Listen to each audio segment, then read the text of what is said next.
الحمد لله وكفى والصلاة والسلام على عباده الذين اصطفى خصوصا على أفضلهم وخاتم النبيين محمد الأمين وعلى آله وصحبه أجمعين. أما بعد فقال الله تبارك وتعالى في أول سورة الفتح: اعوذ باللہ من الشیطان الرجیم بسم اللہ الرحمن الرحیم انا فتحنا لك فتحا مبینا لیغفر لك اللہ ما تقدم من ذنبك وما تأخر ويتم نعمته عليك ويهديك صراطا مستقیما وینصرك اللہ نصرا عزیزا. وقال تبارك وتعالى في آخر السورة: لقد صدق الله رسوله الرؤيا بالحق لتدخلن المسجد الحرام إن شاء الله آمنين محلقين رؤوسكم ومقصرين لا تخافون فعلم ما لم تعلموا فجعل من دون ذلك فتحا قريبا. هو الذي أرسل رسوله بالهدى ودين الحق ليظهره على الدين كله وكفى بالله شهيدا. صدق الله العظيم. رب اشرح لي صدري ويسر لي أمري واحلل عقدة من لساني يفقهوا قولي. اللهم ربنا ألهمنا رشدنا وأعذنا من شرور أنفسنا. اللهم أرنا الحق حقا وارزقنا اتباعه وأرنا الباطل باطلا وارزقنا اجتنابه. آمین یا رب العالمین. آج ہم اللہ کے نام سے ان اجتماعات جمعہ میں ایک نئے پروگرام کا آغاز کر رہے ہیں. وہ یہ ہے کہ ان اجتماعات میں درس قرآن کا وہ سلسلہ تسلسل کے ساتھ جاری رہے گا جو گزشتہ غالباً 15 سال میں سورہ فتح تک پہنچا ہے. سورہ محمد صلی اللہ علیہ وسلم اور سورہ فتح کے مابین بڑا گہرا ربط ہے، اور جو حضرات میرے درس میں شرکت فرماتے رہے ہیں ان کو معلوم ہے کہ یہ بات بار بار سامنے آئی ہے کہ قرآن مجید کی اکثر صورتیں جوڑوں کی شکل میں ہیں. یہ جو قرآن مجید میں ارشاد ہوا ہے کہ وَمِن كُلِّ شَيْءٍ خَلَقْنَا زَوْجَيْنِ، اللہ تعالیٰ نے اپنی تخلیق میں اس اصول کو ہمیشہ مستقلاً سامنے رکھا ہے کہ جوڑوں کی شکل میں چیزوں کی تخلیق ہوئی ہے. تو اگرچہ قرآن مجید مخلوقات کی فہرست میں شامل نہیں ہے، یہ آپ کو معلوم ہے کہ خلق قرآن کا مسئلہ ہمارے ہاں ایک دور میں بہت شدید اختلافی مسئلہ بن گیا تھا. مجھے اس مسئلے سے متعلق اس وقت کچھ عرض کرنا نہیں ہے، لیکن یہ کہ صرف حوالہ دے رہا ہوں اس آیہ مبارکہ کا کہ اللہ تعالیٰ کو اپنا یہ قاعدہ یا قانون اتنا پسند ہے کہ اس نے قرآن مجید کے ضمن میں بھی اس کو برقرار رکھا ہے. اور قرآن حکیم میں جو لوگ تدبر کرتے ہیں ان کو یہ معلوم ہے کہ اس کی اکثر صورتیں جوڑوں کی شکل میں ہیں. بعض صورتیں مستثنیٰ ہیں جن کی حیثیت کسی دوسری بڑی صورت کے ساتھ ایک ضمیمے یا استدراک کی نوعیت کی ہے، ورنہ اکثر صورتیں آپ کو جوڑوں کی شکل میں ملیں گی. تو سورہ محمد صلی اللہ علیہ وسلم کے درس کے دوران بھی میں نے یہ عرض کیا تھا کہ وہ سورت اپنے اسلوب کے اعتبار سے پورے قرآن مجید میں اس اعتبار سے یکتا ہے کہ شروع سے آخر تک جو عام اسلوب ہے قرآن مجید کی آیات کا کہ وہ ختم ہوتی ہیں اللہ تعالیٰ کی اسماء یا صفات پر. کان اللہ عزیزا حکیما، ان اللہ غفور رحیم. یہ انداز جو ہے اس پوری سورہ مبارکہ میں نہیں، کوئی ایک آیت بھی اس طور پر ختم نہیں ہوئی، بلکہ شروع سے آخر تک اس کا ایک ہی اسلوب چلتا ہے. ہم اور کم پر وہ آیات اکثر و بیشتر ختم ہوتی ہیں. اس سے ایک رہنمائی اس بات کی طرف بھی ملی تھی کہ وہ پوری صورت ایک مربوط خطبہ ہے، اس لیے کہ اگر کسی اور وقت میں نازل شدہ کوئی آیت اس میں شامل کی گئی ہوتی تو اسلوب کا فرق نمایاں ہو جاتا. جیسے کہ میں ایک بہت اہم مثال دے رہا ہوں جو عام طور پر بھی آپ کے سامنے ہوگی. سورہ مزمل ہے. اس کا ایک انداز ہے جو پہلے رکوع میں چلا آ رہا ہے، اور دوسرا رکوع جو ہے وہ ایک آیت پر مشتمل ہے، وہ بہت طویل آیت ہے، اپنے مضمون کے اعتبار سے بھی، اپنے اسلوب کے اعتبار سے بھی وہ بول رہی ہے کہ وہ پچھلی گزشتہ آیات کے ساتھ مسلسل نازل نہیں ہوئی ہے بلکہ علیحدہ نازل ہوئی ہے۔ ایک رائے یہ بھی ہے کہ وہ مدنی ہے، لیکن اکثر حضرات کی رائے یہ ہے کہ ہے تو مکی، لیکن یہ کہ پہلی جو رکوع کی آیات ہے اس کے کچھ عرصے کے بعد وہ آیت نازل ہوئی۔ اسی طرح کی مثال سورہ مدثر میں ہے، جہاں جہنم پر 19 داروغہ ان کے معین ہونے کا ذکر آیا ہے، پھر اس کی جو ایک تشریح آئی ہے اور اس کے ضمن میں جو شکوک و شبہات پیدا ہوئے ان کا جو ازالہ کیا گیا، وہ ایک بڑی طویل آیت ہے اور اس کا اسلوب بالکل جدا ہے، اس سے پہلے کا اسلوب اور اس کے بعد کا اسلوب بالکل ایک دوسرے سے مشابہ ہے۔ تو قرآن مجید میں جہاں جہاں صورتوں میں اس طریقے سے آیات بعد میں شامل کی گئی ہیں، ہوئی ہیں حضور صلی اللہ علیہ وسلم کے حکم سے، یہ کسی اور کا اجتہاد نہیں ہے، اور حضور صلی اللہ علیہ وسلم نے بھی اسے اللہ تعالیٰ کے حکم سے کیا ہے۔ یہ ترتیب جو ہے قرآن مجید کی، اس کی نسبت کسی اور کی طرف نہیں ہے سوائے اللہ تعالیٰ کی ذات کے، اس لیے کہ سورہ قیامہ کی وہ آیت اس پر نص قطعی ہے کہ ان علینا جمعہ وقرآنہ، اے نبی آپ اس قرآن کو یاد کرنے کے لیے زیادہ زحمت نہ اٹھائیے، اپنی زبان کو تیزی سے حرکت نہ دیجیے، یہ ہمارا ذمہ ہے، اس قرآن کو جمع کرنا اور پڑھوا دینا یہ ہمارے ذمے ہے، آپ کے سینے میں اس کو جمع کر دینا اور پڑھوا دینا۔ معلوم ہوا کہ قرآن مجید کا اس ترتیب کے ساتھ حضور کے سینے میں جمع فرما دینا، اور ظاہر بات ہے کہ جمع ہوگا تو کسی ترتیب سے ہوگا، اور جب پڑھوانا بھی اس میں شامل ہے، ان علینا جمعہ وقرآنہ، اس کا پڑھوانا ہمارے ذمے ہے، تو یہ گویا کہ بالکل ہر شک و شبے سے بالا تر بات ہو گئی کہ یہ ترتیب خود اللہ تعالیٰ کی عطا کرتا ہے۔ بہرحال اس میں جو بھی آیات نزول کے اعتبار سے متفاوت ہیں، ان کا ایک اسلوب کے فرق کے انداز سے پتہ چل جاتا ہے کہ یہ آیت جو ہے بقیہ آیات کے تسلسل میں نازل نہیں ہوئی ہے بلکہ زمانی اعتبار سے اس میں فرق ہے۔ لیکن نہ تو سورہ محمد میں علیہ صاحب الصلاۃ والسلام اس کا کوئی امکان ہے، اس لیے کہ ایک ہی اسلوب ہے اول سے آخر تک، ایک ہی انداز ہے، کہیں سرے منہ کوئی فرق ہمیں نظر نہیں آتا۔ اور اسی طریقے سے اس سورہ مبارکہ سورہ فتح کے بارے میں جان لیجئے کہ اس کے لیے بھی جب انسان اس پر تدبر کرتا ہے تو یہ بات بالکل واضح طور پر سامنے آتی ہے کہ یہ ایک مربوط خطبہ ہے، اس لیے کہ اس کا آغاز بھی ہوا ہے صلح حدیبیہ کے ذکر سے، اور اس کے اختتام پر بھی پھر اسی کا ذکر ہے جس خواب کی بنیاد پر حضور نے وہ سفر اختیار کیا تھا۔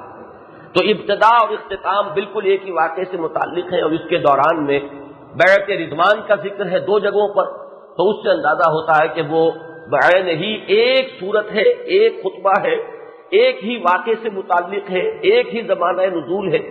یوں سمجھیے کہ ذی قعدہ سن 6 ہجری، میں آج سوچ رہا تھا کہ 1399 برس پہلے آج سے، اس لیے کہ آج شوال ہے 1405 ہجری، اور اس سے 1 مہینے بعد ذوالقعدہ آنے والا ہے، تو 1 ماہ کم 1399 سال قبل یہ سورہ مبارکہ محمد رسول اللہ صلی اللہ علیہ وسلم پر نازل ہوئی، جبکہ آپ حدیبیہ سے واپس تشریف لے جا رہے تھے، اور اس میں سارے انہی حالات و واقعات کا ذکر ہے کہ جو آپ کے اس سفر کے دوران پیش آئے۔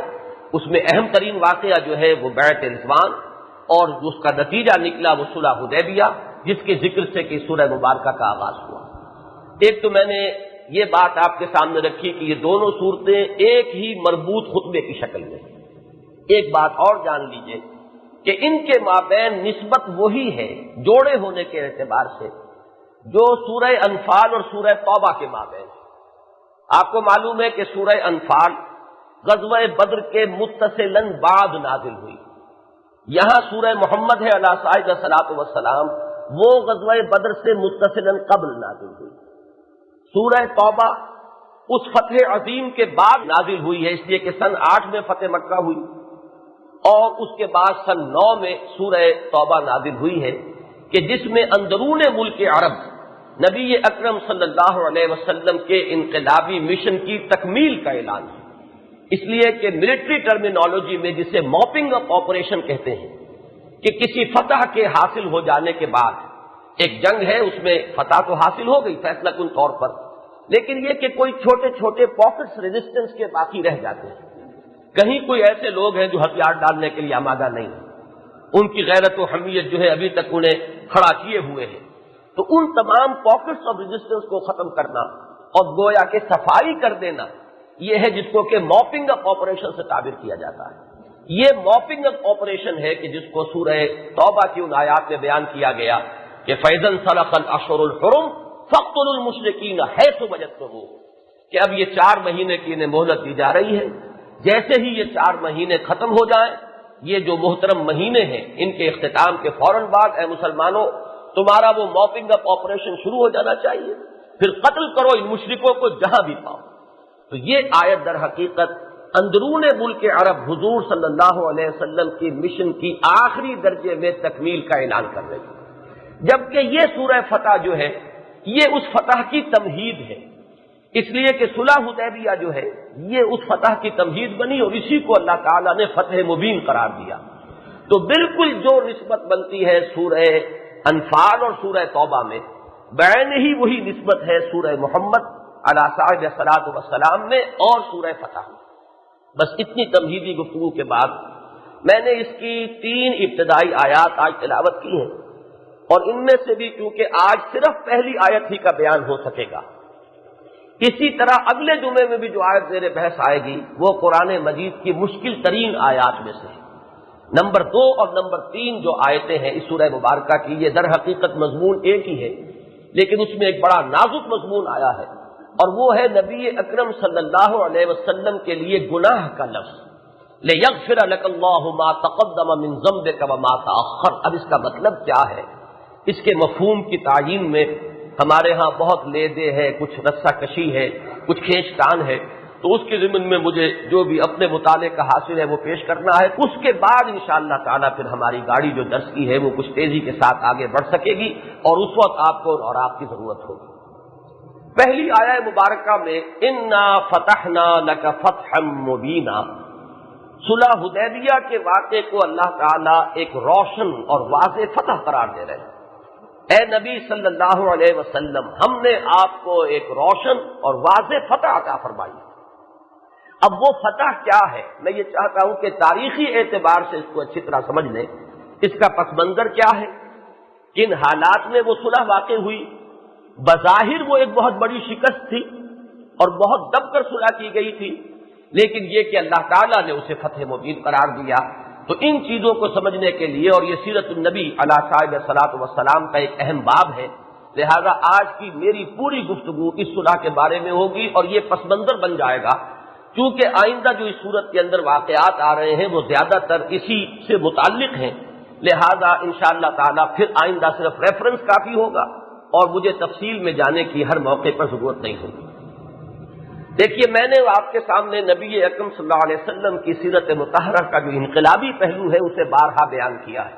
یہاں صرف یہ ذہن میں رکھیے کہ حضور کی سیرت مطہرہ کے جس دور کو ہم مکی دور کہتے ہیں، اس میں آپ کی انقلابی جد و جہد کے 4 مراحل طے پا گئے: دعوت، تنظیم، تربیت، اور چوتھے پیسو ریزسٹنس یا صبر محض. جہاں تک دعوت، تنظیم اور تربیت کا تعلق ہے، یہ آپ کے مراحل بعد میں بھی جاری رہے. یہ نہیں کہ مدنی دور میں آ کر اس کا سلسلہ ختم ہو گیا. ظاہر بات ہے کہ دعوت کا سلسلہ بھی جاری رہا. جو لوگ اب نئے داخل ہوئے انہیں اس تنظیم کے اندر بھی منسلک کیا گیا. پھر یہ کہ ان کی تربیت اور تزکیے کا اہتمام بھی جاری رہا. لیکن یہ کہ اس حد تک تکمیل کہ ایک حزب اللہ وجود میں آ گئی، وہ طاقت فراہم ہو گئی کہ جو اقدام کر سکے اور آگے بڑھ کر باطل کو چیلنج کر سکے.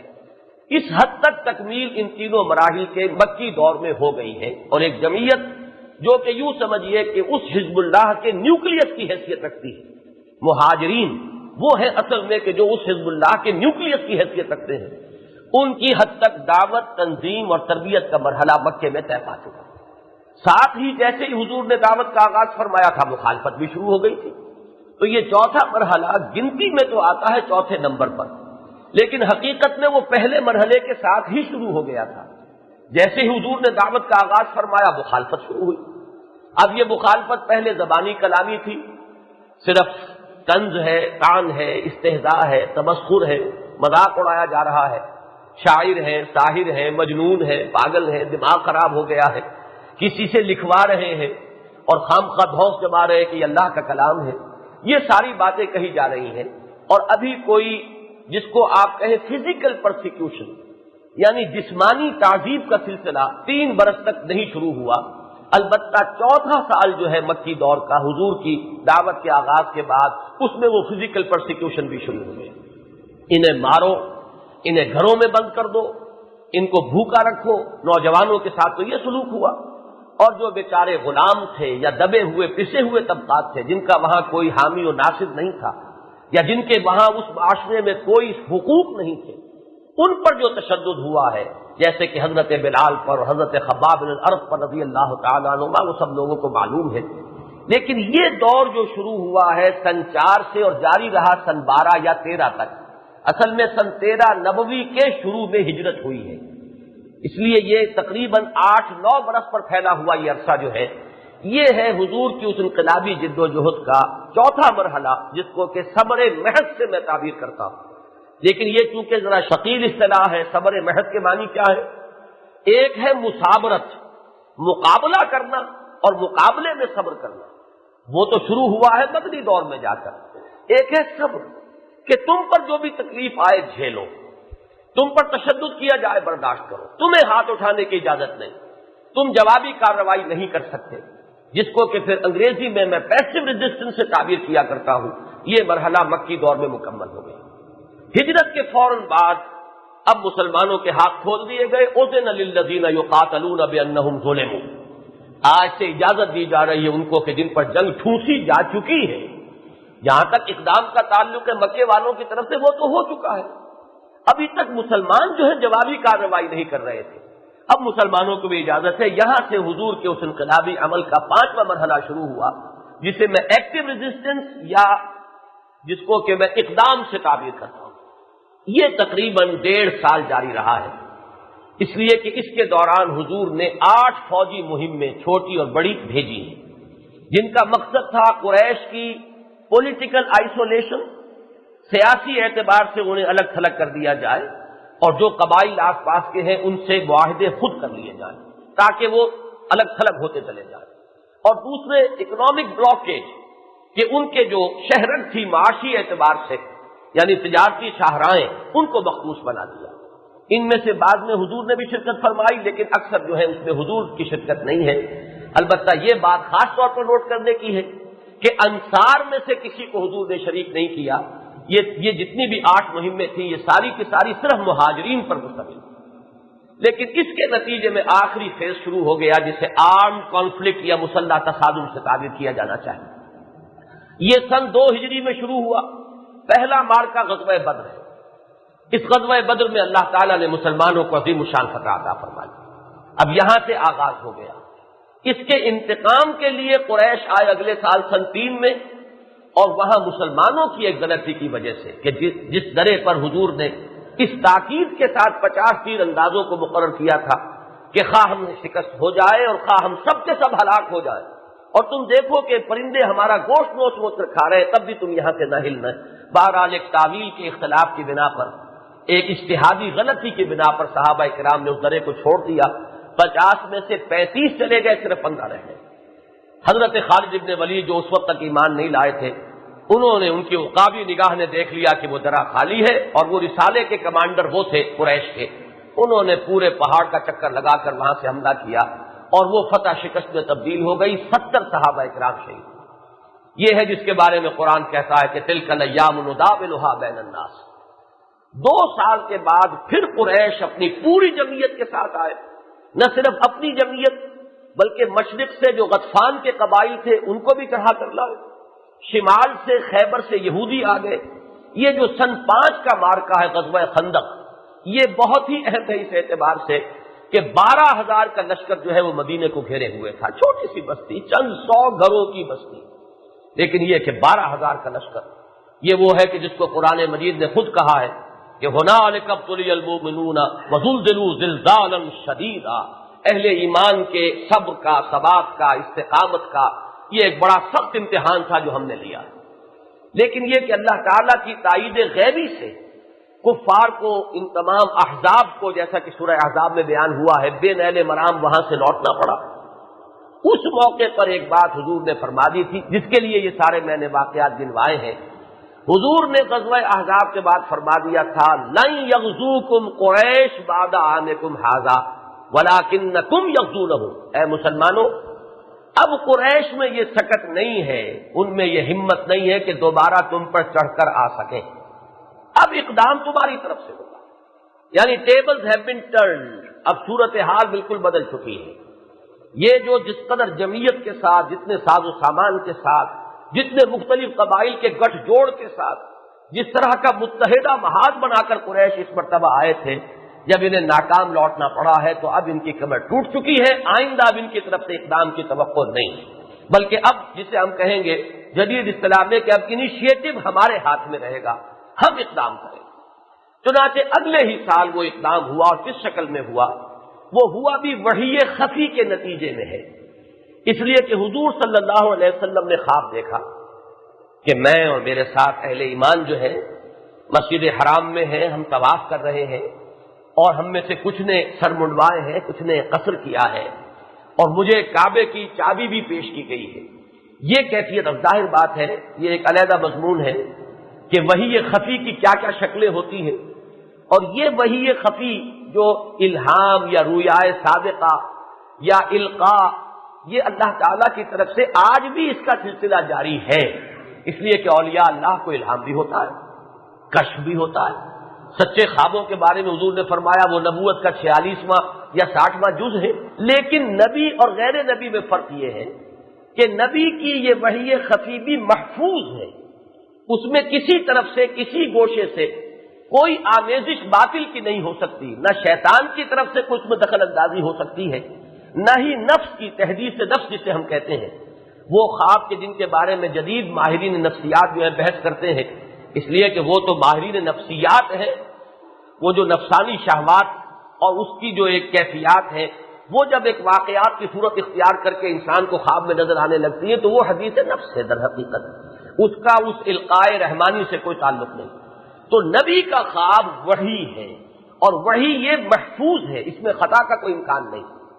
لہذا حضور صلی اللہ علیہ وسلم نے خوشخبری دی مسلمانوں کو، اور آپ نے عمرے کا اعلان کیا اور اعلان عام کیا تاکہ زیادہ سے زیادہ تعداد میں صحابہ آپ کے ہم رکاب ہو سکیں.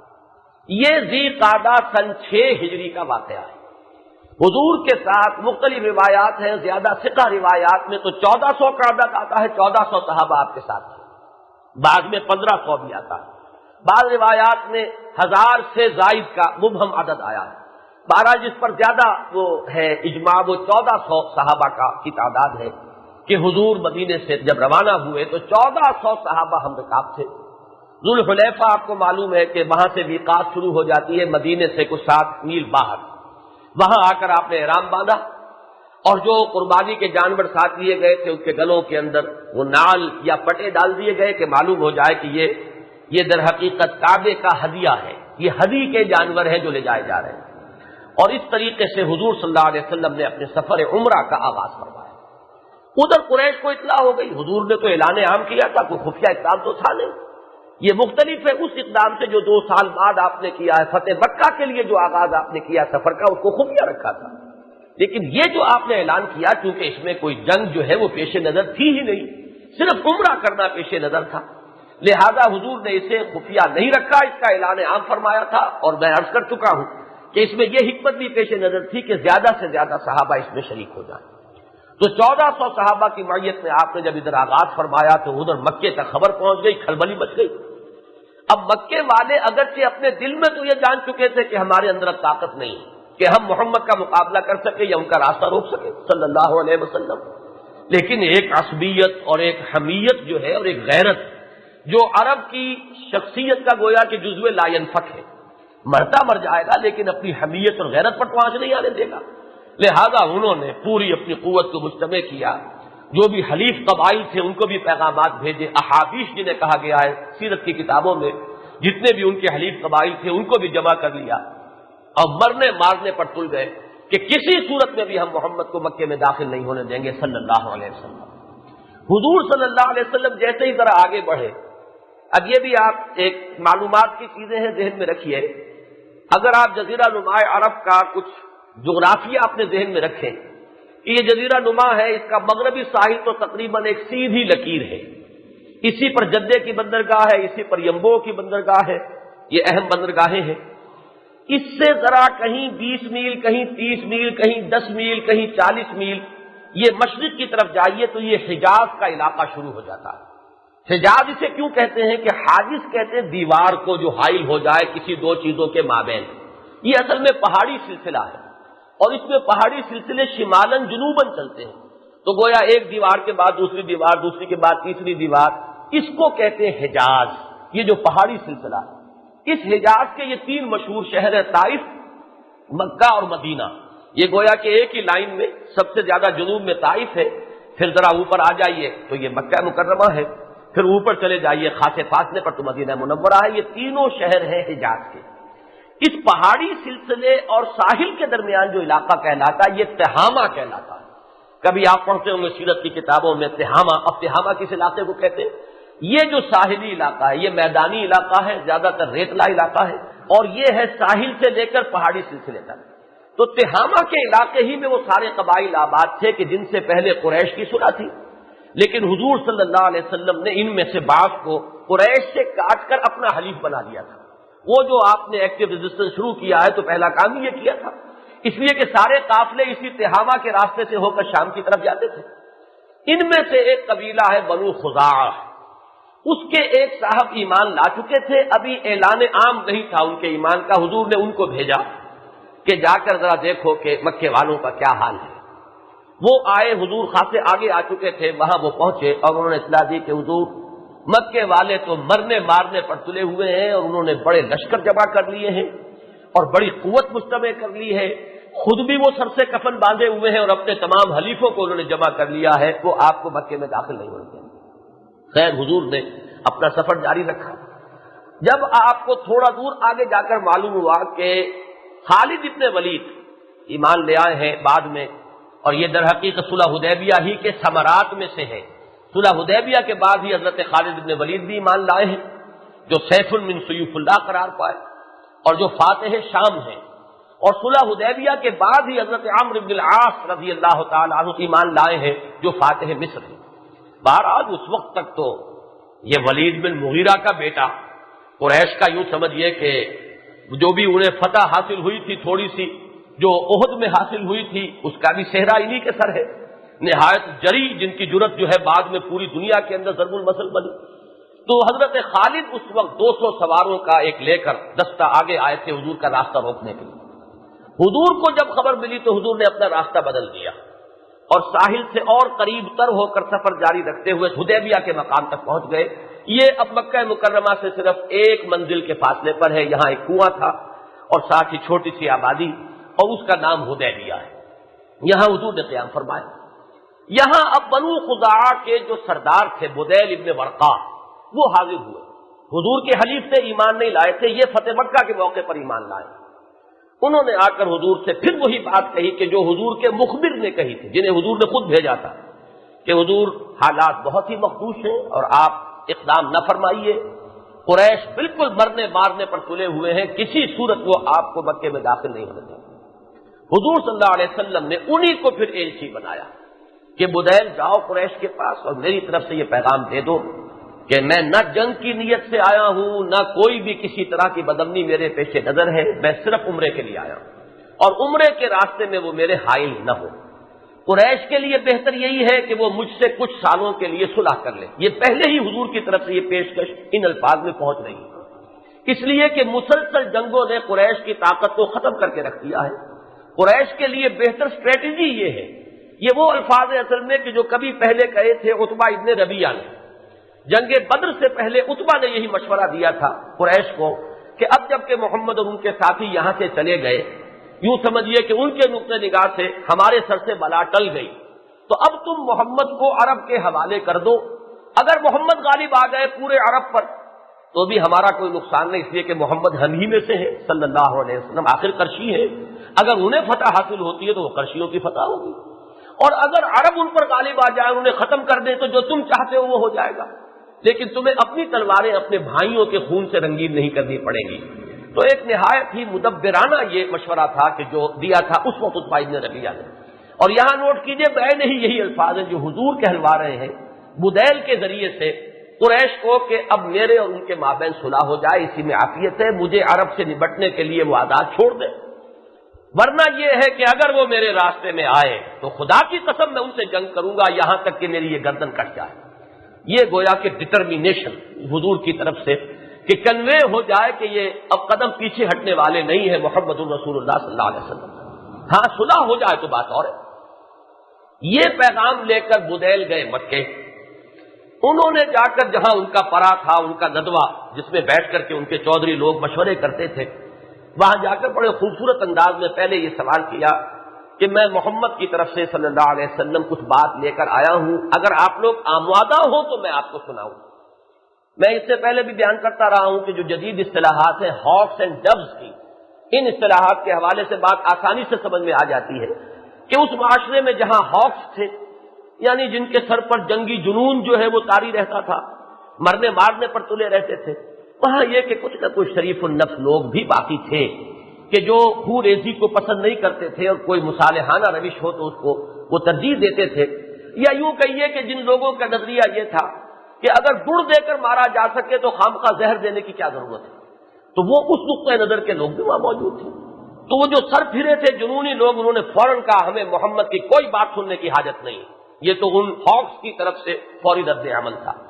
لیکن جو وہاں وہ لوگ تھے جو جانتے تھے حالات کی نبض پر، جن کا ہاتھ تھا، وہ جانتے تھے کہ اب ہمارے اندر دم نہیں ہے، لہذا انہوں نے کہا کہ ٹھیک ہے کہیے آپ، ہم سنیں گے کیا بات کہی ہے حضور نے صلی اللہ علیہ وسلم۔ تو جب حضور کا پیغام انہیں دیا گیا تو وہاں عروہ ابن مسعود ثقفی، یہ بھی بعد میں ایمان لے آئے صحابی ہیں، یہ موجود تھے، بنو ثقیف کے ایک نہایت اہم سردار، اور یہ بزرگ شخصیت تھی۔ آپ کو معلوم ہے کہ طائف اور مکے کے درمیان بہت آپس کی رشتہ داریاں، ایک یعنی جس کو آپ سسٹر سٹیز کہتے ہیں یا ٹوین سٹیز، ان کی حیثیت تھی طائف اور مکے کی۔ ولید بن مغیرہ جیسے لوگوں کی وہاں پر بھی بڑی جائیداد تھی، یہاں پر بھی بڑی جائیداد تھی، دونوں جگہ پر اس کا بہت ہی جائیداد کا معاملہ تھا۔ بہرحال جب عروہ ابن مسعود کھڑے ہوئے، انہوں نے کہا کہ دیکھو قریش، کیا میں تمہارے لیے باپ کے مرتبے میں نہیں ہوں؟ سب نے کہا ہے۔ اور کیا تم میرے لیے اولاد کے درجے میں نہیں ہو؟ سب نے کہا ٹھیک ہے ہم مانتے ہیں۔ کیا تم یہ سمجھتے ہو کہ میں تم سے خیانت کروں گا؟ کیا تم مجھ پر کبھی تہمت لگاؤ گے خیانت کی؟ سب نے کہا نہیں، ہمیں آپ پر پورا اعتماد ہے۔ تب انہوں نے کہا کہ محمد کی طرف سے جو بات آئی ہے صلی اللہ علیہ وسلم بہت معقول ہے، اور تم مجھے جانے دو کہ میں جا کر وہاں معاملہ کروں اور پھر میں تمہیں آ کر بتاؤں کہ صلح کن شرائط پر ہو سکتی ہے۔ تو یہ عروہ ابن مسعود اب آئے، اور یہ کس قدر مدبر شخصیت ہے، انہوں نے آتے ہی تو حضور پر روب گانٹنا چاہا، یعنی آ کر انہوں نے انداز یہ اختیار کیا کہ حضور سے جب وہ مصالحت کی گفتگو کر رہے تھے تو پہلی بات تو یہ کہی کہ دیکھو محمد صلی اللہ علیہ وسلم، اگر تم نے اپنی قوم کو ہلاک کر دیا تو سوچو کہ یہ کوئی اچھی بات ہوگی؟ کیا کوئی اور مثال بھی تاریخ میں ایسی ہے کہ کسی شخص نے اپنی قوم کو ہلاک کیا ہو؟ اور دوسری طرف کی اب تصویر دکھائی، اور بالفرض، یعنی اس امکان کو تو کوئی بھی معقول شخص نظر انداز نہیں کر سکتا، اگر پلڑا دوسری طرف جھک گیا تو یہ جو تمہارے گرد بھیڑ جمع ہے یہ تمہیں چھوڑ کر منتشر ہو جائے گی۔ تم یہ نہ سمجھنا کہ یہ تمہارے ساتھ جانے دینے کے لیے تیار ہوں گے۔ یہ اس کا ایسا نفسیاتی حربہ تھا جس کا واقعہ یہ ہے کہ جواب جو حضرت ابوبکر نے دیا وہی صحیح تھا۔ حضرت ابوبکر کے مزاج سے جو لوگ واقف ہیں ان کے لیے یہ بات بڑی ہی تعجب کی ہے کہ اس وقت ان کی زبان پر گالی آئی ہے۔ انہوں نے گالی دے کر کہا ہے عروہ ابن مسعود کو، تم یہ سمجھتے ہو کہ ہم محمد کو چھوڑ دیں گے صلی اللہ علیہ وسلم؟ خدا کی قسم اگر وہ وقت آیا تو ہم ان کے داہنے اور بائیں اور سامنے اور پیچھے جنگ کریں گے، ہم میں سے کوئی ایک بھی پیٹھ دکھانے والا نہیں۔ تو عروہ ابن مسعود نے سر اٹھا کر ذرا دیکھا یہ کون ہے، پہچانا نہیں، بتایا گیا کہ یہ ابوبکر ہے۔ انہوں نے کہا کہ میں ان کی بد کلامی کا انہیں جواب دیتا، لیکن ان کا ایک احسان میری گردن پر ہے جس کا میں ابھی تک بدلہ نہیں چکا سکا ہوں، لہذا میں اس پر صبر کروں گا۔ اس کے بعد پھر اس نے مزید یہ کیا، گفتگو کرتے ہوئے وہ اپنا ہاتھ بار بار حضور کی داڑھی کی طرف بڑھاتا تھا اور بعض مواقع پر داڑھی پکڑ لیتا تھا۔ گفتگو ہو رہی، اب یہ عرب کا ایک عام معمول بھی ہوگا، لیکن اس میں یقیناً گستاخی کا ایک پہلو موجود ہے۔ حضرت مغیرہ ابن شعبہ یہ خود ثقفی ہیں، اسی کے قبیلے کے فرد ہیں، لیکن یہ ایمان لا چکے تھے۔ وہ کھڑے ہوئے تھے حضور کے گویا کہ گارڈ کی حیثیت سے، سینٹینل کی حیثیت سے، اور ہتھیار باندھے کھڑے ہوئے تھے. وہ کھڑے ہوئے تھے حضور کی پشت پر. انہوں نے عروہ ابن مسعود سے یہ کہا کہ اب اگر دوبارہ تمہارا ہاتھ آگے آیا تو یہ بلکہ دستہ جو ہے تلوار کا ان کے ہاتھ پر مارا، ہٹاؤ پیچھے اپنا ہاتھ، اور اگر یہ ہاتھ دوبارہ آیا تو سالم واپس نہیں جائے گا. پھر اس نے دیکھا یہ کون ہے، بتایا گیا کہ یہ مغیرہ ابن شعبہ ہے. تو اس نے کہا کہ اس لیے کہ مغیرہ ابن شعبہ ایمان لانے سے پہلے شاید انہوں نے چند لوگوں کو قتل کر دیا تھا، اور ان کی طرف سے خون بہا، یہ چونکہ سردار تھا قبیلے کا، اس نے ادا کیا تھا عروہ ابن مسعود نے. لہذا انہوں نے کہا کہ تم پر تو میرا احسان بھی ہے، تم نے تو وہ میرے اوپر بوجھ ڈالا ہوا ہے. بہرحال یہ واقعات اس نوعیت کے تھے کہ ابھی گفتگو کو کسی نتیجے تک پہنچائے بغیر عروہ واپس گئے. وہاں جا کر جو انہوں نے بات کہی ہے اب وہ ہے ان کی اس تدبر کا ایک شاہکار. قریش سے جا کر اس سے اندازہ ہوگا کہ یہ طرز عمل کیوں اختیار کیا تھا. وہ اصل میں یہ دیکھنا چاہتے تھے کہ حضور کے ساتھیوں میں کس قدر وفاداری کا جذبہ ہے، محبت ہے تو کتنی ہے، جانثاری ہے تو کتنی ہے، خلوص و اخلاص ہے تو کتنا ہے. چنانچہ اسی کو ناپنے کے لیے یہ گستاخانہ انداز بھی اختیار کیا تھا. وہاں جا کر انہوں نے یہ کہا کہ قریش سے کہ میں قیصر کے دربار میں بھی گیا ہوں، کسریٰ کے دربار میں بھی گیا ہوں، نجاشی کے دربار میں بھی گیا ہوں، میں نے بڑے بڑے دربار دیکھے ہیں اور شہنشاہوں کا کی سطوت اور جلال کا میں نے مشاہدہ کیا ہے، لیکن میں تمہیں بتا دوں کہ محمد کے ساتھیوں میں جس قدر والہانہ محبت اور جس قدر حضور کے ساتھ تعلق ہے وہ دنیا میں کسی انسان کے ساتھ اس کے ساتھیوں کا نہیں. وہاں اس نے اپنا مشاہدہ بھی بیان کیا کہ وہ اگر تھوکتے ہیں تو وہ بھی زمین تک پہنچنے نہیں پاتا، آپ کے جانثار ہاتھوں ہاتھ لیتے ہیں، انہیں اپنے جسموں کو مل لیتے ہیں. وضو کرتے ہیں تو وضو کا پانی جو ہے اس کو لینے کے لیے ٹوٹ پڑتے ہیں ایک دوسرے پر. یہ محبت، یہ جانثاری، یہ فداکاری میں نے دنیا میں کہیں نہیں دیکھی. لہذا میں تمہیں مشورہ دیتا ہوں کہ جو بھی شکل بنے مصالحت کرنا. اب اس میں کوئی زمانی اعتبار سے تعین نہیں ہوتا، یعنی یہ تو تصویر کا ایک رخ ہے کہ قریش کی طرف سے یہ آ رہے ہیں، اس لیے کہ عروہ ابن مسعود قریش کی طرف سے آئے. ادھر سے دوسرا رخ یہ ہے، اور ان میں واقعاتی طور پر کیا مطابقت ہے یہ میں نے کوشش کی آج سیرت کی بعض کتابوں سے کہ کسی نتیجے تک پہنچوں، لیکن یہ کہ میں خود ابھی تک اس نتیجے پر نہیں پہنچ پایا ہوں کہ یہ انٹر کنیکٹڈ زمانی اعتبار سے کس طرح. حضور نے خود بھی اپنی طرف سے سفارت بھیجنے کا ارادہ فرمایا. سب سے پہلے ایک صاحب کو انہوں نے بھیجا، لیکن ان کا معاملہ یہ کیا گیا، بنو امیہ میں سے وہ تھے، لیکن یہ کہ ان کے ساتھ جیسے ہی وہ داخل ہوئے ان پر اقدام کیا گیا، ان کے خلاف ان کی سواری کے گھوڑے کو مار دیا گیا.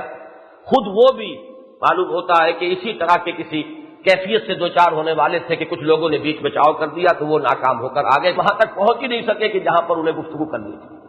اس کے بعد حضور نے تجویز فرمایا حضرت عمر کا نام رضی اللہ تعالیٰ کہ عمر بن الخطاب جائیں اور ہماری طرف سے گفتگو کا آغاز وہ کریں. حضرت عمر نے معذرت کر دی کہ میرا کوئی قریبی رشتہ دار مکے میں ایسا نہیں ہے کہ جو مجھے امان دے سکے، جو میری حفاظت کا ذریعہ بن سکے. اگر انہوں نے میرے خلاف اقدام کیا تو مکے میں کوئی نہیں ہے کہ جو میرے لیے بچاؤ کی صورت بن سکے.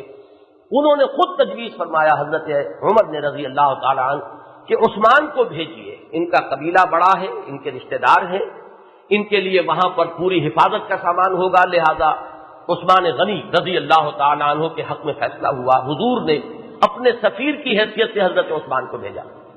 اب حضرت عثمان جیسے ہی مکے میں داخل ہو رہے تھے انہیں اپنا ایک قریبی عزیز ابان ابن سعید مل گیا، اور اس کی پناہ میں اور حمایت میں اب انہوں نے آگے پہنچ کر گفتگو کا آغاز کیا.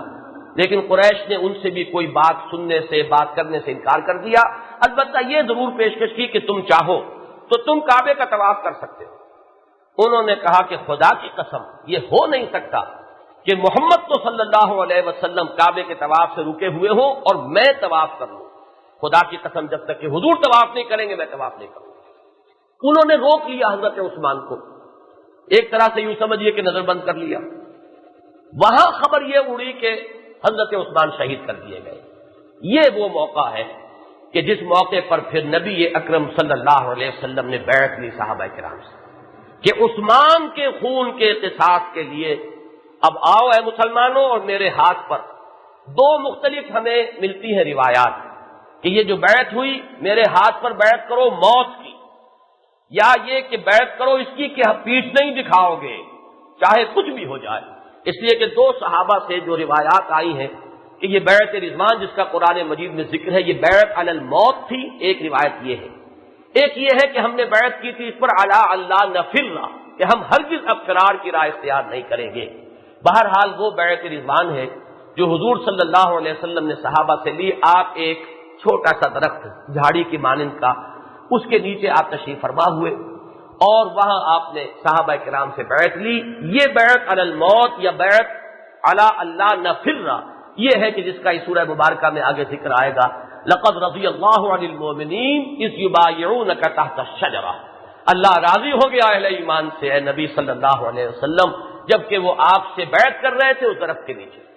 یہ 1400 افراد ہیں جن کے بارے میں پھر حضور نے فرما دیا کہ جنہوں نے آج مجھ سے اس درخت کے نیچے بیعت کی ہے ان پر دوزخ حرام کر دی گئی، گویا کہ ان کے لیے اللہ تعالیٰ کی طرف سے بشارت جو ہے وہ یہ کہ جہنم میں داخلے سے وہ بچا لیے گئے۔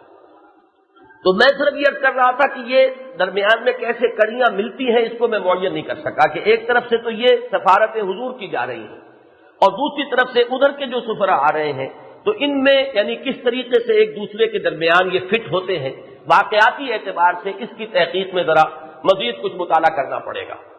حضرت عثمان کے بارے میں دو باتیں میں چاہتا ہوں یا ضمنی طور پر سمجھ لیں۔ ایک تو یہ کہ یہاں جتنی دیر لگی حضرت عثمان کو تو بعض صحابہ نے یہ گمان کیا کہ وہ تو طواف کر رہے ہوں گے وہاں، اور کس قدر خوش قسمت ہیں عثمان۔ حضور صلی اللہ علیہ وسلم نے فرمایا کہ ممکن نہیں ہے کہ عثمان مجھ سے پہلے طواف کر لیں، اور جب حضرت عثمان واپس آئے تو ان لوگوں نے پھر پوچھا بھی اس انداز میں کہ آپ نے تو خوب وہاں پر جو ہے آپ کو فضیلت حاصل ہوئی، آپ نے ثواب لوٹا، طواف کیا ہوگا، تو حضرت عثمان نے پھر وہی جواب دیا کہ کیسے ممکن تھا کہ محمد الرسول اللہ صلی اللہ علیہ وسلم طواف نہ کریں اور میں کروں۔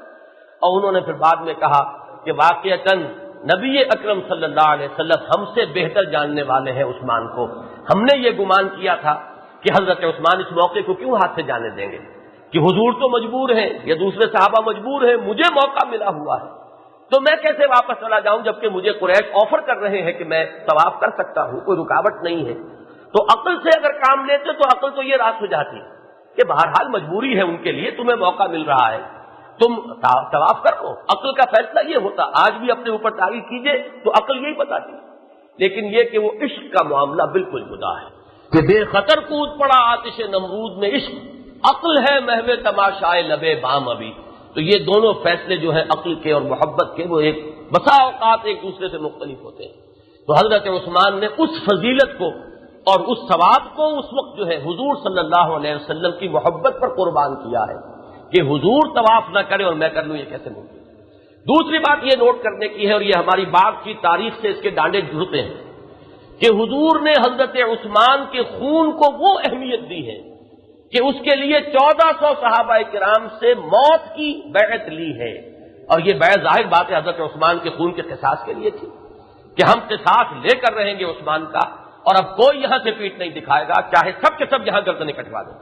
تو اس سے اندازہ کیجئے کہ بعد میں جب حضرت عثمان بالفعل شہید کر دیے گئے تو حضرت طلحہ اور حضرت زبیر اور حضرت عائشہ صدیقہ رضی اللہ تعالی عنہم یہ جب قصاص عثمان کے لیے کھڑے ہوئے ہیں تو یہ واقعتاً محمد الرسول اللہ صلی اللہ علیہ وسلم کی اسی سنت پر عمل پیرا تھے کہ جس طریقے سے کہ حضور نے بیعت لی تھی حضرت عثمان کے خون کے قصاص کے لیے، تو وہی خون عثمان کے قصاص کے لیے یہ تین حضرات ہیں اکابر صحابہ میں سے کہ جو کھڑے ہوئے اور اس مطالبے کو لے کر انہوں نے جو بھی مہم کا آغاز کیا۔ بہرحال اس کے بعد قریش نے ایک اور شخص کو بھیجا کہ جو صلح کی گفتگو کرنے کے لیے آیا، لیکن یہ کہ وہ بڑا کس قسم کا آدمی تھا، اس سے بھی کوئی بات جو ہے طے نہیں پا سکی۔ اتنے میں پھر سہیل ابن عمرو بھیجے گئے، یہ وہ ہیں جو بعد میں ایمان لے آ، لہٰذا میں ان کا نام بھی ادب سے لوں گا، اگرچہ اس وقت وہ قریش کے اور کفار کے سفیر کی حیثیت سے آئے تھے۔ یہ بہت دانا اور مدبر انسان تھے۔ روایات میں آتا ہے کہ حضور نے جیسے ہی دیکھا کہ سہیل ابن عمرو آئے ہیں تو حضور نے فرمایا اب معاملہ طے پا جائے گا، اس لیے کہ ایک شخص جو ہے جو دور اندیش ہے اور متحمل مزاج ہے اور جو جانتا ہے حقیقت کو اور جذباتی نہیں ہے وہ شخص آ گیا۔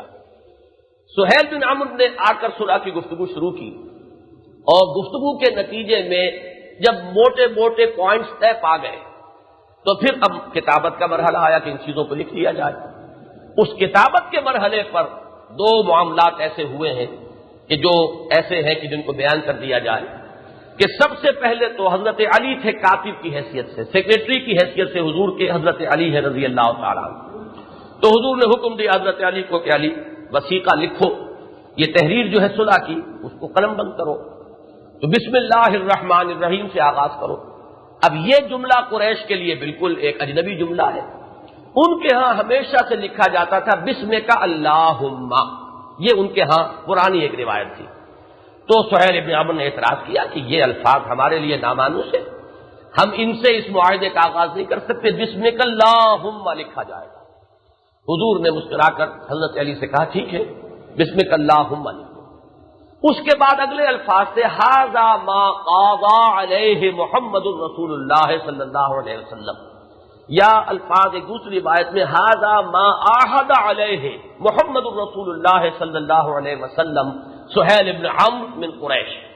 تو سہیل بن عمرو نے کہا کہ یہ بھی ہمارے لیے ناقابل قبول ہے۔ اب دیکھیے کس قدر کانسٹیٹیوشنل مائنڈ تھا اس شخص کا کہ چونکہ ایک تحریر جو صلح کی ہے اس پر فریقین کے دستخط ہوں گے، گویا کہ پورا ٹیکسٹ اس کا متفق علیہ ہے، اور اس ٹیکسٹ میں آ رہا ہے محمد الرسول اللہ۔ اعتراض کر دیا کہ اگر ہم آپ کو اللہ کا رسول مانتے تو جھگڑا کیا کا تھا؟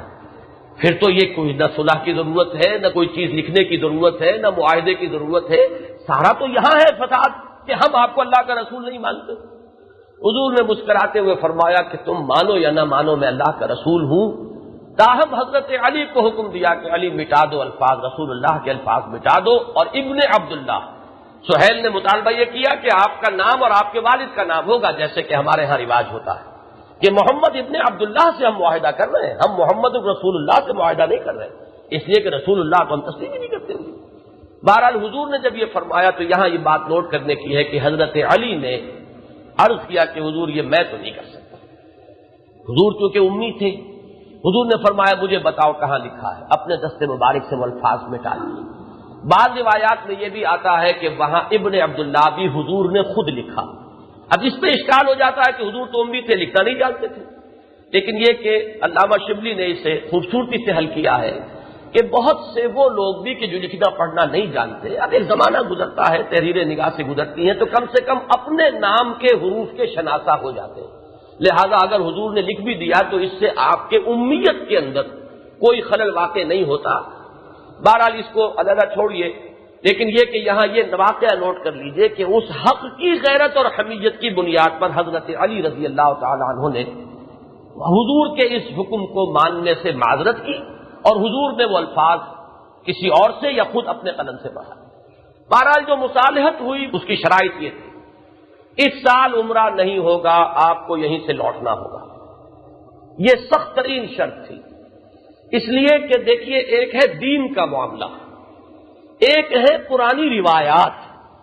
یہاں معاملہ صرف دین کا نہیں تھا، عرب کی روایات بھی یہ تھی کہ ایک دفعہ احرام باندھ لینے کے بعد اسے کھول دینا، یہ گویا کہ ان کی روایات کے شدید منافی تھا۔ باقی یہ کہ دین کا معاملہ بھی ہے، اگرچہ سورہ بقرہ میں وہ آیات موجود ہیں، اگر تم کہیں گھیر لیے جاؤ تو اس کے احکام موجود ہیں، لیکن یہ کہ صحابہ کرام کے لیے یہ چیز بڑی ہی بھاری تھی کہ ہم اس سال عمرہ نہ کریں اور یہیں سے لوٹ جائیں۔ اور آپ سوچئے حدیبیہ کا فاصلہ کتنا ہے کہ عین مکے کی حدود میں پہنچے ہوئے، بالکل گویا کہ سرحد پر پہنچے ہوئے ہیں، اور وہاں سے لوٹنا پڑ جائے احرام کھول کر بغیر عمرہ کیے ہوئے، تو ان کے لیے یہ چیز کس درجے تکلیف دہ تھی اس کا ہمیں اندازہ ہو سکتا ہے کہ 2-4 ہاتھ جب کہ لبے بام رہ گیا۔ صورت تو یہ ہے۔ دوسری کہ اگلے سال آپ آئیے، عمرہ کیجئے، 3 دن سے زیادہ قیام نہیں فرمائیں گے، ہتھیار نہیں لے کے آئیں گے سوائے تلواروں کے، وہ بھی نیاموں میں ہوں گی، نیامیں بھی تھیلوں کے اندر ہوں گی، لہذا یہ دوسری شرط۔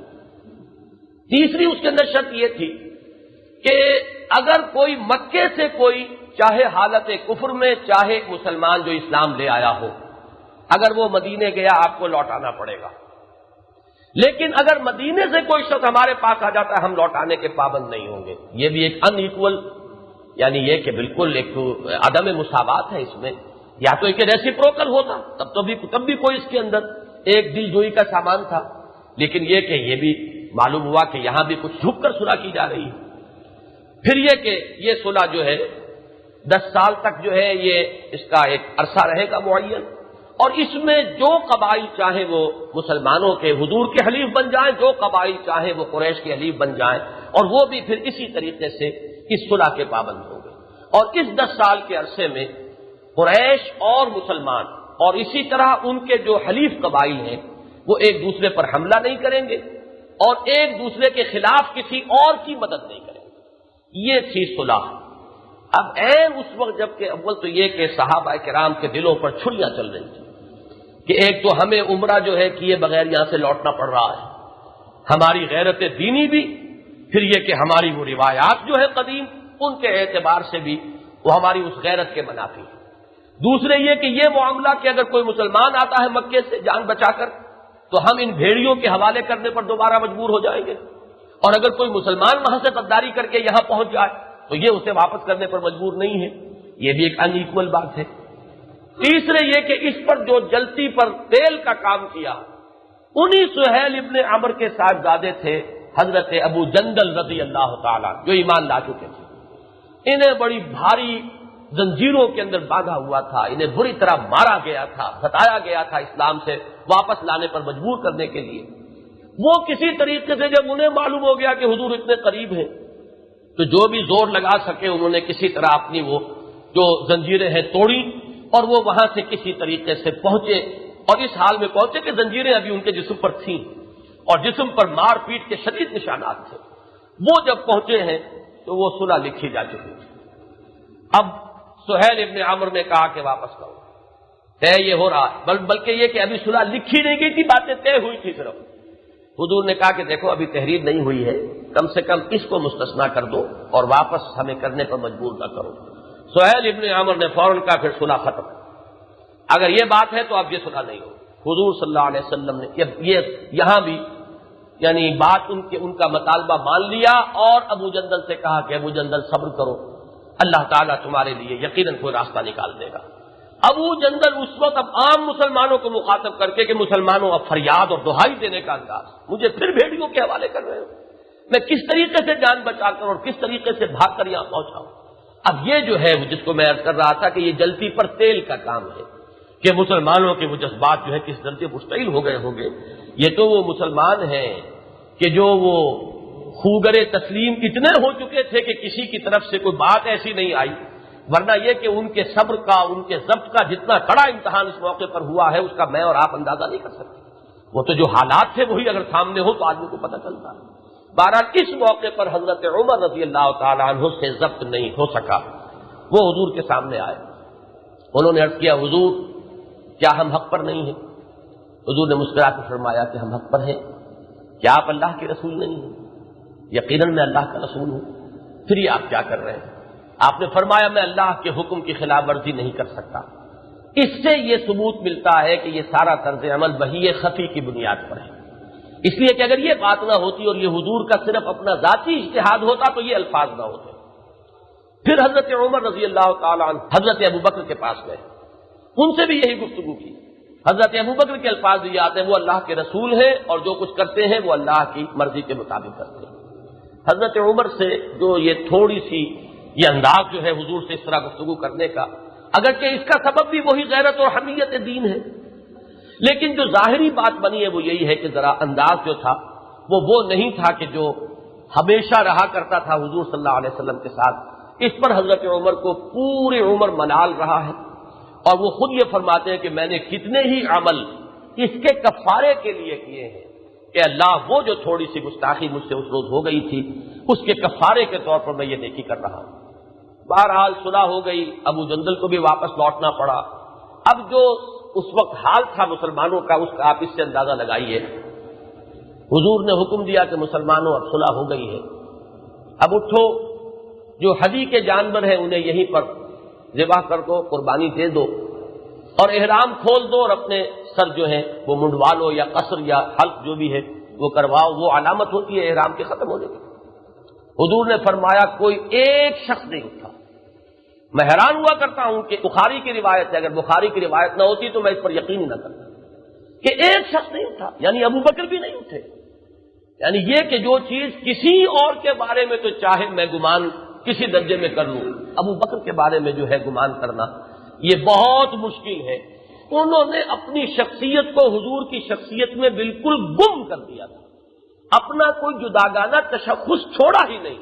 اس طریقے سے انہوں نے اپنی شخصیت کو گم کیا ہے حضور کی. یعنی جسے ہم کہتے ہیں فنا فی الرسول، یہ لفظ اگر بتمام و کمال کسی پر اس کا اطلاق ہو سکتا ہے تو وہ ابوبکر صدیق ہے، کہ کسی موقع پر نظر آتا ہی نہیں کہ حضرت ابوبکر کی کوئی رائے حضور کی رائے سے کسی درجے میں بھی جدا ہو. ہر جگہ معلوم ہوتا ہے کہ بالکل بریکٹڈ ہے محمد الرسول اللہ اور ابوبکر صدیق صلی اللہ علیہ وسلم رضی اللہ تعالیٰ عنہ. لیکن یہاں چونکہ الفاظ آئے ہیں کہ کوئی ایک شخص نہیں اٹھا تو ظاہر ہے اس میں ابوبکر بھی موجود ہے. دوسری مرتبہ حضور نے حکم دیا، کوئی نہیں اٹھا. تیسری مرتبہ حکم دیا، کوئی نہیں اٹھا. حضور غمگین ہو کر اپنے خیمے میں تشریف لے گئے. حضرت ام سلمہ رضی اللہ تعالی عنہا ام المومنین یہ حضور کے ساتھ تھیں اس سفر میں. حضور نے غم کے لہجے میں ان سے کہا کہ میں نے 3 مرتبہ مسلمانوں سے کہا ہے کہ اٹھو احرام کھول دو، لیکن کوئی ایک بھی نہیں اٹھا. اس سے میں صرف اندازہ دینا چاہتا ہوں کہ کتنے دل مجروح ہیں. یعنی ان کے دل جب وہ بیعت کر رہے تھے موت کی تو شاداں و فرحاں تھے. وہ جگر کا شعر مجھے یاد آ رہا ہے، نہ لا وشواس دل میں جو ہے تیرے دیکھنے والے سرے مقتل بھی دیکھیں گے چمن اندر چمن ساقی. وہ نقشہ ہے کہ جبکہ وہ موت کی بیعت کر رہے ہیں اور جبکہ یہ ذرا کچھ گر کر صلح ہو رہی ہے تو ان کے دل ہے کہ جو نہایت مغموم ہے اور نہایت ہی رنج کی کیفیت کے اندر مبتلا ہے.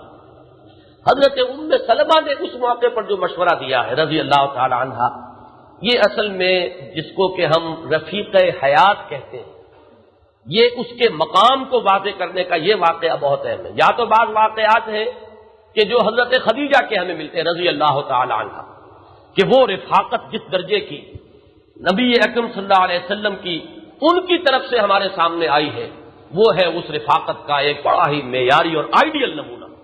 اور یا یہ کہ اس معیار پر اس یہ جو ایک واقعہ ہوا ہے کہ انہوں نے جو مشورہ دیا ہے، اور اس میں بلکہ میرا ذہن منتقل ہوا کہ یہ جو ہمیں سیرت میں صراحت کے ساتھ ملتا ہے کہ حضور صلی اللہ علیہ وسلم ہر سفر میں کسی نہ کسی زوجہ محترمہ کو ساتھ رکھتے تھے.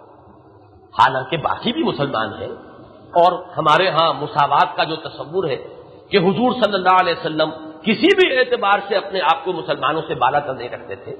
یہ نہیں کہ آپ مرغن غذائیں کھا رہے ہیں اور مسلمان سوکھی روٹیاں کھا رہے ہیں اور آپ کے لیے کوئی بہت سی دوسری آرام و آسائش کے سامان فراہم کیے گئے اور مسلمان صرف مشقت جھیل رہے ہیں. غزوہ خندق میں نے کئی مرتبہ آپ کو واقعہ سنایا ہے کہ جب صحابہ کرام نے آ کر عرض کیا ہے کہ اب یہ فاقہ ناقابل برداشت ہو رہا ہے، دیکھیے ہم نے اپنے پیٹوں پر پتھر باندھے ہوئے کس کر اپنے قبر سے ان کو باندھا ہوا ہے چادروں کے ساتھ کہ کہیں قبر دوہری نہ ہو جائے. تو حضور نے اپنا کرتا مبارک اٹھا کر دکھایا، وہاں 2 پتھر بندھے ہوئے تھے اور جب کدالیں چل رہی تھی تو حضور آواز میں آواز ملا کر ان کے ساتھ وہ شعر پڑھ رہے تھے اور آپ بھی بھاری بھاری پتھر اٹھا کر جا کر پھینک رہے تھے. یہاں جو ایک امتیازی بات نظر آتی ہے وہ یہ ہے کہ جو بھی کسی تحریک کا قائد ہے اس کا معاملہ اس پہلو سے یہاں نظر آتا ہے، ہمارے لیے ہدایت و رہنمائی ہے کہ اس کے جذبات میں اعتدال رکھنے کے لیے یہ جو رفاقت ہے، رفیق حیات کا ساتھ ہونا، اس کا یقیناً بہت دخل ہے اور اس کی تاثیر ہے کہ اسے اگر وہ رفاقت ہر دم میسر ہو. اور اس کا جیسا کہ میں نے عرض کیا اس واقعے سے میرے سامنے ایک یعنی رہنمائی اور روشنی آئی ہے کہ اس وقت حضور جذباتی طور پر مجروح ہے. حضور نے آ کر شکوے کے انداز میں فرمایا کہ میں نے 3 مرتبہ کہا ساتھیوں سے مسلمانوں سے کہ کھڑے ہو جاؤ اور کوئی کھڑا نہیں ہوا. اور اس موقع پر یہ بات جو آئی ہے سامنے اس نے پوری صورتحال کو ایسے کھول دیا. انہوں نے مشورہ دیا کہ حضور آپ کسی سے کچھ نہ کہیے، آپ باہر تشریف لے جائیے، خود قربانی دیجیے اور جو آپ کا سر مبارک جو حلق کیا کرتا ہے اس کو بلائیے اور اپنا حلق کرائیے، کسی سے کچھ نہ کہیے. تو حضور نے اسی مشورے پر عمل کیا اور حضور نے آ کر اپنی قربانی دی اور پھر اپنے اس حالق کو جو حلق کیا کرتا تھا حضور کا سر مبارک اسے بلایا اور فرمایا کہ میرا سر حلق کر دو. تو جب صحابہ نے دیکھا کہ اب یہ ہو گیا ہے تو سب کھڑے ہوئے اور سب نے اپنی قربانیاں دی اور حلق کیا قسم کرا لیا. اس کی تعویل جو میں کرتا ہوں وہ یہ ہے کہ اصل میں صحابہ کرام ایک طرف تو یہ کہ جذبات مجروح تھے اور اس میں جیسے سکتہ سا ہو جاتا ہے انسان کو، ایک کیفیت ہوتی ہے کہ قوت ارادی اس پر ختم ہو کر رہ جاتی ہے جب کوئی ایسا صدمہ انسان پر آ جائے. اور دوسرے یہ کہ ہو سکتا ہے ان کے ذہنوں میں ہو کہ شاید ابھی کوئی صورت بدل جائے. کیا معلوم کسی کے ذہن میں یہ بھی آیا کہ شاید حضور ہمارا امتحان ہی لے رہے ہیں. یہ ساری صورتحال ہماری غیرت ایمانی کے امتحان کے لیے، جس کو کہ عام طور پر اہل منطق کہا کرتے ہیں حالت منتظرہ، یعنی یہ ایک حالت منتظرہ تھی کہ شاید کوئی صورت بدل جائے، شاید کہ کوئی کیفیت ایسی پیدا ہو جائے کہ ہم عمرہ کر سکیں اور واپس جائیں۔ یہ صورت تھی کہ جس کی وجہ سے صحابہ منتظر رہے، لیکن جب حضور نے احرام کھول دیا، قربانی دے دی، تو معلوم ہوا کہ اب کوئی امکان باقی نہیں رہا، لہذا کسی کے دل میں بھی حضور کی نافرمانی کا تو کوئی امکان ہی نہیں ہے کہ کوئی شائبہ بھی موجود ہو، لہذا انہوں نے سب نے احرام کھول دیا۔ حدیبیہ میں حضور نے 3 دن اس کے بعد بھی قیام فرمایا، پھر وہاں سے آپ واپس تشریف لے گئے، تب یہ سورہ مبارکہ نازل ہوئی جس کی پہلی آیت ہے انا فتحنا لک فتحا مبینا، اے نبی صلی اللہ علیہ وسلم ہم نے آپ کو ایک نہایت روشن اور واضح فتح عطا فرمائی۔ آج میں پڑھ رہا تھا جب سیرت کی کتابیں تو یہ بات بھی سامنے آئی کہ حضور نے فوراً حضرت عمر کو بلایا رضی اللہ تعالیٰ عنہ۔ اس سے اندازہ ہوگا کہ حضور کی نگاہ میں بھی کیا مقام تھا حضرت عمر کا، اور چونکہ انہوں نے کچھ جرح کی تھی، اس جرح میں یہ بھی تھا کہ کیا آپ نے نہیں فرمایا تھا کہ میں عمرہ کر رہا ہوں، میں نے خواب دیکھا اور ہم عمرہ کریں گے؟ حضور نے فرمایا ضرور کہا تھا، لیکن یہ کب کہا تھا کہ اسی سال کریں گے؟ عمرہ تو ہوگا، لازماً ہوگا، لیکن یہ کہ یہ سال نہیں ہو رہا، وہ ملتوی ہو گیا۔ خواب میں تو یہی دیکھا ہے نا کہ عمرہ کر رہا ہوں، ابھی تو یہ کہ صرف ملتوی ہوا ہے۔ چنانچہ اسی پر یہ سورہ مبارکہ جو ہے آخری رکوع شروع ہوتا ہے اسی آیت سے، لقد صدق اللہ رسولہ الرؤیا بالحق، اللہ نے اپنے رسول صلی اللہ علیہ وسلم کو جو خواب دکھایا تھا وہ بالکل سچا دکھایا تھا، حق کے ساتھ دکھایا تھا۔ لَتَدْخُلُنَّ الْمَسْجِدَ الْحَرَامَ انشاءاللہ، تم لازماً داخل ہوگے مسجد حرام میں انشاءاللہ، اور کس طرح داخل ہوگے؟ آمنین محلقین رؤوسکم، پورے امن کی کیفیت میں، اور اپنے سروں کو حلق کراتے ہوئے بھی اور قصر کرتے ہوئے، وَمُقَصِّرِينَ لَا تَخَافُونَ، کہ کوئی خوف تمہیں لاحق نہیں ہوگا، دامنگیر نہیں ہوگا۔ تو یہ گویا کہ تصدیق میں جب صورت نازل ہوئی تو حضرت عمر کو بلا کر جب حضور نے سنایا کہ یہ صورت نازل ہوئی ہے تو حضرت عمر کہتے ہیں میں نے عرض کیا یہ فتح ہے؟ حضور نے مسکرا کر فرمایا ہاں یہ بہت بڑی فتح ہے جو اللہ نے عطا فرمائی۔ یہ جان لیجئے کہ یہ فتح کس اعتبار سے ثابت ہوئی، اس لیے کہ اب حضور کو پہلی مرتبہ عرب کے اندر اپنی دعوت کو پورے زور شور سے جاری کرنے کا کھلا موقع مل گیا۔ اب تک تو مسلسل حالت جنگ تھی، ہجرت کے بعد سے 6 سال گزر چکے تھے۔ اب یہ ہے کہ وہ جن صحابہ کو آپ نے تیار کیا تھا، وہ حضور کی تربیت گاہ کہہ لیں، خانقاہ کہہ لیں، درسگاہ کہہ لیں، اصحاب صفہ، اب حضور نے ان کو گروپس کے اندر بھیجنا شروع کیا۔ پورے عرب میں حضور کی دعوت و تبلیغی سرگرمی جو ہے وہ انتہائی عروج کو پہنچ گئی، اور یہی وہ چیز ہے کہ جس نے پھر میدان ہموار کیا ہے، فتح مکہ آخری فتح جو ہوئی۔ دوسرے اسی دور میں حضور نے پھر اپنی دعوت کا آغاز فرمایا جزیرہ نماء عرب سے باہر، ملوک اور سلاطین کو، قیصر کو، کسریٰ کو، نجاشی کو، مقوقس کو، جتنے بھی رؤوسات ہیں یمامہ کے، ان سب کو جو خطوط بھیجے ہیں دعوتی وہ بھی اس کے بعد بھیجے، اس لیے کہ اس کا مطلب یہ ہے کہ گویا کہ اندرون ملک عرب یہ بات اب تسلیم ہو گئی۔ جب قریش نے حضور سے صلح کر لی تو اس کے معنی کیا تھے کہ قریش نے حضور کی طاقت کو تسلیم کر لیا، تو در حقیقت کسی مد مقابل سے صلح کر لینا ایک حد تک اسے ریکگنائز کرنے کے مترادف ہے۔ تو گویا کہ قریش نے تسلیم کر لیا کہ Muhammad is now a power to reckon with, اب ہمیں ریکنسائل کرنا پڑا ذہناً کہ محمد ایک طاقت ہیں صلی اللہ علیہ وسلم۔ یہ قریش کی طرف سے حضور کو اس طرح تسلیم کیے جانا یہ ہے وہ فتح عظیم۔ باقی جو اس کے نتائج نکلے، خاص طور پر حضرت ابو جندل کا معاملہ جو ہے وہ آپ کے دلوں میں بھی چونکہ اس کی وجہ سے کافی تشویش ہوگی، اس کی جو صورت بنی ہے کہ وہ جو دفعہ تھی صلح کی وہ خود قریش کے پاؤں کی بیڑی بن گئی، ان کے لیے مصیبت، وہ بظاہر تو ان کے سر کا تاج تھی لیکن وہ در حقیقت کانٹوں کا تاج بن گئی۔ ہوا یہ کہ ایک صحابی ابو بصیر بھی اسی طریقے سے بھاگ کر مدینے آ گئے، ادھر سے قریش کے 2 آدمی پہنچ گئے کہ ہمارا آدمی بھاگ کر آپ کے یہاں آ گیا ہے، وہ اسلام لا چکے تھے، اب صلح کی روح سے آپ کو واپس کرنا چاہیے۔ حضور نے فرمایا ابو بصیر ٹھیک ہے جاؤ۔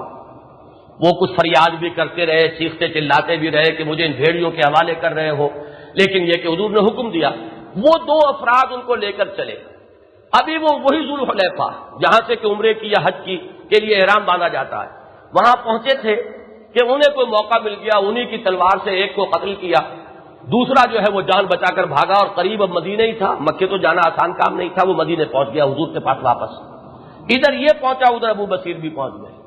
انہوں نے آ کر کہا حضور آپ نے اپنی جو صلح تھی اس کی دفع کا حق ادا کر دیا، آپ نے تو مجھے بھیج دیا تھا، اب میں جس طریقے سے آگے آ گیا میں مدینے نہیں رہتا، میں جا رہا ہوں یہاں سے. یہ کہہ کر وہ آئے اور وہی جو قافلے کی گزرگاہ تھی اسی ریڈ سی کے ساحل پر، اور ساحل پر آپ کو معلوم ہے بعض جگہوں پر جنگلات سے ہوتے ہیں، سرکنڈے بہت سے اگے ہوئے اور بہت سا ایک جنگل تھا. تو وہ جنگل اس طرح کا نہیں تھا کہ کوئی بہت اونچے اونچے درخت وہاں ہو، اسی طرح دریاؤں کے دونوں طرف کی جو گروتھ ہوتی ہے تو ساحل کے کنارے اسی طرح کے جھنڈ تھے، ان میں آ کر انہوں نے ڈیرا لگا لیا. اب نتیجہ یہ نکلا کہ مکے سے جو مسلمان فرار ہوتا تھا وہ یہاں ان کے پاس آ جاتا تھا. یہ ایک اڈا ایسا بن گیا کہ جو قافلہ گزرتا تھا اس پر یہ حملہ کرتے تھے، لوٹتے تھے، مارتے تھے، اور جنگل میں مقیم تھے، ان کو تلاش کرنا بھی آسان کام نہیں. تو خود قریش نے آ کر پھر ہاتھ جوڑے کہ حضور ہم وہ اپنی دفع واپس لیتے ہیں، آپ یہ جو ہماری شامت ہے اس کو ہمارے سر پہ سے ٹلوائیے.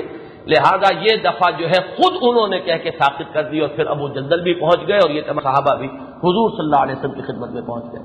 تو یہ جو بعد کے حالات تھے انہوں نے پھر یہ ثابت کر دیا کہ یہ در حقیقت ایک فتح عظیم تھی، اور اسی نے پھر آگے بڑی تیزی کے ساتھ راستہ ہموار کیا ہے حضور کے مشن کی جزیرہ نمائے عرب کی حد تک تکمیل میں. اقول قولی ھذا واستغفر اللہ لی ولکم ولسائر المسلمین والمسلمات.